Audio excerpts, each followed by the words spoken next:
નમસ્કાર મિત્રો, જો તમે મારી ફેસબુક ચેનલ અને યુટ્યુબ ચેનલ ફોલો અને સબસ્ક્રાઈબ ના કરી તો સબસ્ક્રાઈબ અને ફોલો કરજો. આપણે આજે આપણી સમક્ષ નવો એક દાખલો લઈને આવ્યા છીએ. એક માળી પોતાના બગીચામાં 3600 વૃક્ષોને એવી રીતે ગોઠવવા માગે છે. જો માળીનો આ બગીચો છે, બગીચાની અંદર 3600 વૃક્ષોને એવી રીતે ગોઠવવા માગે છે જેથી આ હારની સંખ્યા અને આ વૃક્ષોની સંખ્યા કેવી થાય? સમાન થાય.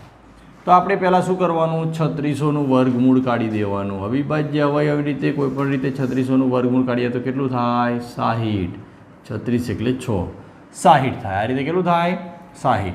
હવે આપણે વર્ગમૂળ કાઢ્યું તો વર્ગમૂળ આપણે અહીં જુઓ, ત્યાં હારની સંખ્યા કેટલી હશે? 60 અને વૃક્ષ પણ કેટલા હશે? 60.